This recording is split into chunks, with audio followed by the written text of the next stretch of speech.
तो बच्चों, हम लोग शिवमंगल सिंह सुमन जी को पढ़ रहे हैं, ठीक। और उसका 3 वीडियो आपने देखा होगा और उसको आप समझे होंगे। और आज शिवमंगल सिंह सुमन जो चैप्टर युगवाणी है, शिवमंगल सिंह सुमन द्वारा रचित, तो आज ये आपका समाप्त हो रहा है, ठीक। और एक वीडियो छोटा सा आपको और देंगे, क्लास 9th का बचा हुआ है, संत रैदास, ठीक। वहाँ पर एक भक्ति का पद उनका दिया गया है।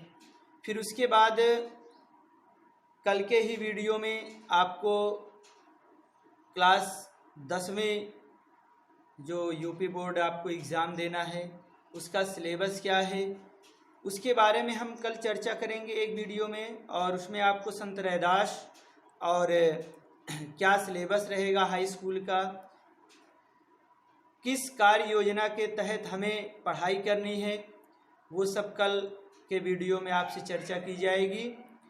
और उसके बाद आपका हाई स्कूल का सिलेबस शुरू किया जाएगा।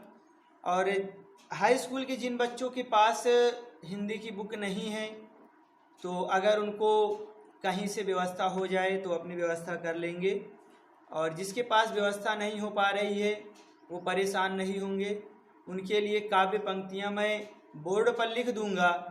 और उसके बाद आप वीडियो देखने के साथ साथ आप उन काव्य पंक्तियों को भी देखते रहेंगे तो ज़्यादा समझ में आएगा, ठीक। और आप लोग एक काम ये करेंगे कि जब होमवर्क करना होगा तो जो काव्य पंक्तियाँ लिखी रहेंगी उसका स्क्रीनशॉट ले लीजिएगा या अपनी कॉपी में लिख कर उसके बाद उसकी व्याख्या करेंगे तो ज़्यादा सही रहेगा। नहीं तो वैसे आप वीडियो को सुनते रहेंगे फिर व्याख्या करेंगे तो वो तो फिर क्या हो गई, कॉपी करने वाली बात हो जाएगी। तो उसमें आपको ये नहीं समझ में आएगा कि आप अपने से कितना कर रहे हैं, ठीक। तो आज हम शिवमंगल सिंह सुमन युगवाणी समाप्त करेंगे, फिर उसके बाद अगले वीडियो में इन सब बातों पर चर्चा होगी, ठीक। तो शुरू करते हैं। इतिहास न तुमको माफ करेगा यदि इतिहास न तुमको माफ करेगा, याद रहे पीढ़ियां तुम्हारी करनी पर पछताएंगी, पूरब की लाली में कालिख पुत जाएगी, सदियों में फिर क्या ऐसी घड़ियां आएंगी। इसलिए समय के सैलाबों को मत रोको, इसलिए समय के सैलाबों को मत रोको, खुशहाल हवाओं में ना खिड़कियां बंद करो, हर किरण जिंदगी की आंगन तक आने दो, नव निर्माणों की लपटों को मत मंद करो। इस नए सवेरे की लाली को देखो तो इसकी अपनी कितनी पहचान पुरानी है, भू भुआ स्वर्ग को एक बनाने आई जो, युग की गायत्री सब छंदों की रानी है, ठीक। अब अभी इसके पहले तक जो हमारा प्रसंग हुआ करता था उसमें प्रसंग ये हुआ करता था कि कवि क्या कर रहा था, जो धनिक वर्ग था, पूंजीपति वर्ग था, शासक वर्ग था, उसको चेतावनी दे रहा था, ठीक। लेकिन यहाँ पर जो आपका प्रसंग बनेगा वो ये है कि अब यहाँ पर कवि क्या कर रहा है कि जो समाज के उद्धार करने वाले हैं, जो मानव समाज के कर्णधार हैं, उनके लिए क्या कह रहा है कवि कि समाज के कल्याण के लिए उनको प्रोत्साहित कर रहा है, ठीक। तो यहाँ पर आपका जो प्रसंग बनेगा वो ये होगा, आप ऐसे लिखेंगे कि प्रस्तुत पंक्तियों में कवि मानव समाज के कल्याण के जो कर्णधार हैं, ठीक, मानव समाज के जो कर्णधार हैं उस समाज के कल्याण के लिए उनको प्रोत्साहित कर रहा है, ठीक। इस तरीके से आप यहाँ पर क्या करेंगे, प्रसंग लिखेंगे, ठीक। अब व्याख्या देखते हैं। इतिहास न तुमको माफ करेगा, याद रहे, ठीक। कवि यहाँ पर कह रहा है कि इस समय आपको अवसर मिला है, इस समय आपको मौका मिला है। किसका मौका मिला है? समय का, मतलब जो आपको समय मिला है, जो अवसर मिला है, कह रहा है कि उसका सदुपयोग करो। ठीक, नहीं तो कह रहा है इतिहास न तुमको माफ करेगा, याद रहे। कभी कह रहा है कि इस बात को भी याद रखना कि जब कभी इतिहास लिखा जाएगा, जब कभी इतिहास लिखा जाएगा तो ऐसे लोगों को वहां पर माफ नहीं किया जाएगा। ठीक, कभी कह रहा है इतिहास न तुमको माफ करेगा, याद रहे। ठीक, कभी कह रहा है कि इस समय मानव समाज के कल्याण का जो आपको अवसर मिला है उसका सदुपयोग करो। यदि ऐसा नहीं करते हो तो जब कभी इतिहास लिखा जाएगा तो ऐसे लोगों को माफ नहीं किया जाएगा। फिर आगे, पीढ़ियां तुम्हारी करनी पर पछताएंगी, और कह रहे हैं कि जो तुम्हारी आगे आने वाली पीढ़ियां होंगी वो तुम्हारे जो कर्म हैं उस पर पछताएंगी कि यदि हमारे पूर्वज आज मानव समाज का कल्याण किए होते तो आज ऐसी स्थिति न होती। तो आपके आगे आने वाली जो पीढ़ियां हैं वो आपकी करनी पर पछताएंगी। पूरब की लाली में कालिख पुत जाएगी। कभी कह रहा है कि तुम्हारी अकर्मण्यता क्या है। ठीक, वैसे मैं जल्दी से क्या होता है कि कठिन शब्द यूज नहीं करता, लेकिन बोल दिया तो अकर्मण्यता मीन्स होता है आलस्य। ठीक, आलस्यपन, यहाँ पर इसका अर्थ होगा। ठीक, पूरब की लाली में कालिख पुत जाएगी। कभी कह रहा है कि तुम्हारी आलस्यता, तुम्हारे आलसपन के कारण क्या होगी, पूरब में जो उगने वाला सूरज है, पूरब में उगने वाले सूरज की लालिमा पर कालिख पुत जाएगी और उसकी महत्ता क्या होगी, और उसकी महत्ता क्या हो जाएगी, खत्म हो जाएगी। ये कह रहा है कि पूरब की लाली में कालिख पुत जाएगी। कवि कह रहा है कि तुम्हारी अकर्मण्यता, तुम्हारे आलस्यपन के कारण क्या होगा, पूरब में उगने वाले सूरज की लालिमा पर कालिख पुत जाएगी और उसकी महत्ता समाप्त हो जाएगी, उसकी महत्ता खत्म हो जाएगी। अब यहाँ पर कवि ने पूरब की लाली की बात क्यों कहा, क्योंकि जो क्या है, भारत देश है, ये हमारा जो देश है ये पूरब दिशा में स्थित है, मतलब हम लोग पूर्वी कंट्री में बोले जाते हैं। ठीक, तो यहाँ पर जो भारत था पहले वो क्या था, विश्व गुरु कहलाता था। अब भारत की अपनी एक अलग पहचान होती थी, तो इसीलिए कवि कह रहा है कि अभी भी जाग जाओ, नहीं तो ये जो भारत की छवि और जो भारत अपनी महत्ता को बनाए हुए है ये एक दिन क्या हो जाएगी, नष्ट हो जाएगी, समाप्त हो जाएगी। तो इसीलिए अभी समय है, इस समय का सदुपयोग कर लीजिए। कह रहा है कि सदियों में फिर क्या ऐसी घड़ियां आएंगी। कभी कह रहा है कि शताब्दियों तक इस प्रकार की जो उन्नतिशील घड़ियां आई हैं। ठीक, कभी कह रहा है कि सदियों में क्या ऐसी घड़ियां आएंगी। यहाँ पर सुमंगल सिंह सुमन जी कवि कह रहा है कि सदियों तक इस प्रकार की उन्नतिशील घड़ियां करा कि आए या ना आए। देखिए क्वेश्चन मार्क लगा हुआ है। कह रहा है कि मतलब क्वेश्चन भाव से पूछ रहा है कि क्या ऐसी घड़ियां फिर आएंगी। वही कवि कह रहा है कि शताब्दियों तक इस प्रकार की उन्नत घड़ियां चाहे आए या ना, कह रहा है कि आए या ना आए ये हमें मालूम नहीं है, ये हमें पता नहीं है, इसलिए हमें समय का सही प्रयोग या उचित प्रयोग करना चाहिए। ठीक, फिर आगे, इसलिए समय के सैलाबों को मत रोको, खुशहाल हवाओं में न खिड़कियां बंद करो, हर किरण जिंदगी की आंगन तक आने दो, हर किरण जिंदगी की आंगन तक आने दो, नव निर्माणों की लपटों को मत मंद करो। अब देखिए यहाँ पर कवि कह रहा है कि समय क्या होता है, समय परिवर्तनशील होता है, मतलब हमेशा समय बदलता रहता है। तो वही कवि कह रहा है कि इसलिए समय के सैलाबों को मत रोको। कवि कह रहा है कि इसीलिए, कवि कह रहा है कि समय परिवर्तनशील होता है, इसलिए जो इसकी परिवर्तनशीलता है, जो समय की परिवर्तनशीलता है, इस परिवर्तनशीलता को देखते हुए इसके प्रगति के प्रवाह को रोकने का प्रयास मत करो। ठीक, कह रहा है इसलिए समय के सैलाबों को मत रोको। सैलाब मतलब क्या होता है, प्रवाह, बहाव। ठीक, तो इसलिए समय के सैलाबों को मत रोको। कवि कह रहा है कि समय परिवर्तनशील होता है और इसी परिवर्तनशीलता को देखते हुए प्रगति के प्रवाह को रोकने का प्रयास मत करो। ठीक, खुशहाल हवाओं में ना खिड़कियां बंद करो। कवि कह रहा है कि पता नहीं इस प्रकार की सुखद वायु में सांस लेने का अवसर मिले या ना मिले, इसलिए खिड़कियों और दरवाजों को हमेशा खोल कर रखो। कहने का मतलब ये है कि आज अगर जो निर्धन और श्रमिक वर्ग है, ठीक, अगर उसके अंदर आज जागृति आई है तो उसकी जागृति का हमें स्वागत करना चाहिए, उसे बंद करने का प्रयास मत करो। ठीक, फिर आगे, हर किरण जिंदगी की आंगन तक आने दो।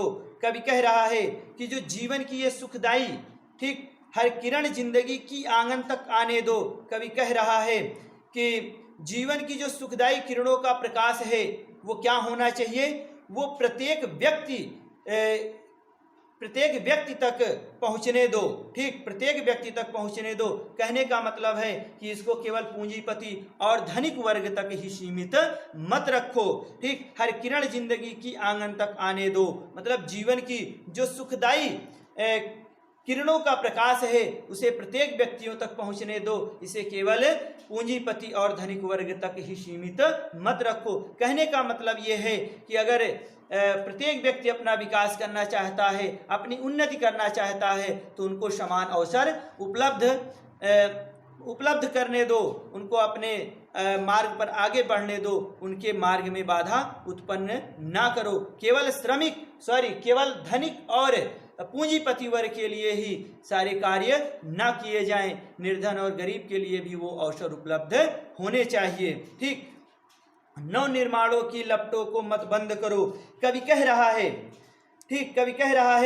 कि जो नवनिर्माण रूपी क्या है, लपट मतलब ज्वाला है। ठीक, जो कह रहे हैं कि जो नवनिर्माण रूपी ज्वाला को मंद करने का प्रयास मत करो, मतलब जो नवनिर्माण के लिए व्यक्ति आगे बढ़ रहा है उसको रोकने का प्रयास मत करो। ठीक, फिर आगे, इस नए सवेरे की लाली को देखो तो इसकी अपनी कितनी पहचान पुरानी है। भुवः स्वर्ग को एक बनाने आई जो युग की गायत्री सब छंदों की रानी है। ठीक, अब देखिए कवि कह रहा है कि इस नए सवेरे की लाली को देखो तो, कवि कह रहा है कि आज जो चेतना का प्रभात हुआ है, जो चेतना की सुबह हुई है, ठीक, इसके लिए क्या हुआ है, बहुत संघर्ष हुआ है, बहुत संघर्ष करने पड़े हैं। ठीक, किसको, सर्वहारा वर्ग को। ठीक, कवि कह रहा है कि आज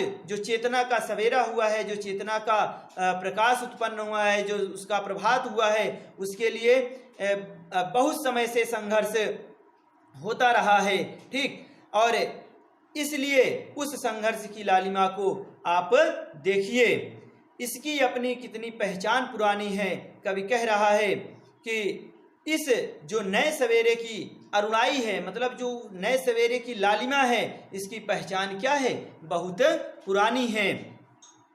भुवः स्वर्ग को एक बनाने आई जो युग की गायत्री सब छंदों की रानी है। कवि कह रहा है युग की गायत्री सब छंदों की रानी है। कवि यहाँ पर कह रहा है कि आज क्या है, आज जो नौ युग की चेतना है वो क्या है, गायत्री, मतलब गायत्री मंत्र की बात करें, जो सभी मंत्रों का क्या है, वो सभी मंत्रों का आधार है। ठीक, सभी मंत्रों का जो आधार है, कह रहे हैं कि वो गायत्री, भू मतलब भूलोक, भुवः और भूवलोक। ठीक, कह रहे हैं कि भूलोक और भूवलोक। ठीक, और क्या है, क्या करना है, स्वर्ग को एक बनाने आई जो, मतलब स्वर्ग की समानता की प्रतिष्ठा, स्वर्ग की समानता को स्थापित करने के लिए क्या कर रही हैं, आवाहन कर रही हैं, उसकी प्रतिष्ठा स्थापित करने के लिए आ गए हैं। तो इसका क्या करिए, इसका उत्साहपूर्वक हमें स्वागत करना चाहिए, इसका उत्साहपूर्वक स्वागत करो। ठीक, फिर से देख लेते हैं, इस नए सवेरे की लाली को देखो तो इसकी अपनी कितनी पहचान पुरानी है। भुवः स्वर्ग को एक बनाने आई जो युग की गायत्री सब छंदों की रानी है। ठीक, अब यहाँ पर कवि कह रहा है कि आज जो चेतना का नया सवेरा हुआ है उसके लिए सर्वहारा वर्ग, आपको हमने कल बताया था कि सर्वहारा वर्ग का मतलब क्या होता है। ठीक, आपको याद होगा, श्रमिक, धन, निर्धन, निर्बल, ठीक, मजदूर, इसकी बात करते हैं। तो वही कवि कह रहा है कि आज जो चेतना का प्रभात हुआ है, आज जो चेतना का प्रभात हुआ है उसके लिए सर्वहारा वर्ग ने बहुत समय से संघर्ष किया है, उसके लिए बहुत समय से संघर्ष होता चला आ रहा है। इसकी अपनी पहचान पुरानी है। इसकी किसकी बात कर रहे हैं? जो ये नया प्रभात हुआ है, जो नई लालिमा छाई है, जो नई जागृति उत्पन्न हुई है, कवि कह रहा है इसकी पहचान क्या है? बहुत पुरानी है। तो इसको भी आप देखिए। भू भुआ स्वर्ग को एक बनाने आई जो, ठीक, युग की गायत्री सब छंदों की रानी है। कवि कह रहा है कि आज जो नवयुग की चेतना, नवयुग की चेतना कौन है? गायत्री है, भूलोक है, भूअलोक है। ठीक, यहां पर मैं दो चीजें बोल रहा हूं, एक भूलोक और एक भूअलोक। बात समझ में आ रही है? इस भूलोक का मतलब होता है पूरा पृथ्वी, ठीक, और इस भूलोक का मतलब होता है पूरा जितना देवलोक है, वहां तक की भी बात यहां पर की जा रही है। ठीक, भू भुआ स्वर्ग को एक बनाने आई जो युग की गायत्री सब छंदों की रानी है। ठीक, कवि कह रहा है कि आज नवयुग की चेतना, नवयुग की चेतना कौन? गायत्री। ठीक, कौन? गायत्री। और भूलोक और भूलोक क्या है? और स्वर्ग की समानता को की प्रतिष्ठा को स्थापित करने का आह्वान कर रही हैं। तो इसका हमें क्या करना चाहिए? इसका हमें बहुत उत्साह के साथ स्वागत करना चाहिए। ठीक, तो कवि यहाँ पर यही संदेश दे रहा है। तो इस तरीके से हमारा क्या हुआ? शिवमंगल सिंह सुमन जी की युगवाणी रचना भी क्या हुई, हमने अच्छे से उसकी व्याख्या और हर चीज़ें बोर्ड के नज़रिए से, जिस तरीके से बोर्ड में आपके क्वेश्चन पूछा जाता है उस तरीके से आपको पढ़ाया गया। हाँ, तो एक चीज़ यहाँ पर और हमें करना है, काव्य सौंदर्य लिखना है। तो काव्य सौंदर्य में क्या होगा? खड़ी बोली होगी और व्यंजना और लक्षणा क्या है? शब्द शक्ति है, और वीर और अद्भुत, वीर और अद्भुत रस यहाँ पर है। ठीक, तो इस तरीके से आपका ये समाप्त हुआ। ठीक, अभी जो हाल में बच्चे क्लास 8 से जो 9th में गए हैं तो उनको सामग्री क्या होता है कि आधे से मिली होगी, तो वो चिंता नहीं करेंगे, उनके लिए वीडियो उपलब्ध करा दिया जाएगा। अभी जैसे संस्कृत मैंने पंचमा पाठा से शुरू किया था, अनिवार्य संस्कृत की मैं बात कर रहा हूँ, तो उसको मैंने पंचमा पाठा से शुरू किया था। तो वो शुरू के जो 4 पाठ हैं उसको भी कंप्लीट करके आपको वीडियो उपलब्ध हो जाएगा। और काव्य को भी मैंने बीच से शुरू किया, तो जो हमारे विद्यालय के बच्चे हैं उनके लिए तो बीच से नहीं था, लेकिन जो नए बच्चे जुड़े हैं उनके लिए बीच से ही है। तो आप यहाँ तक का कंप्लीट करेंगे और उसके बाद समय रहते आपको वो वीडियो उपलब्ध हो जाएगा। ठीक, तो उसके लिए चिंता करने की कोई बात नहीं है। हाँ, अब जो क्लास 9th के बच्चे हैं, जो क्लास 9th के बच्चे हैं, एक तरीके से तो लॉकडाउन आपका कहें तो मार्च के अंतिम सप्ताह से लॉकडाउन शुरू हुआ, तो लगभग सिलेबस आपका समाप्त ही हो गया था, सब केवल एग्जाम बचे थे।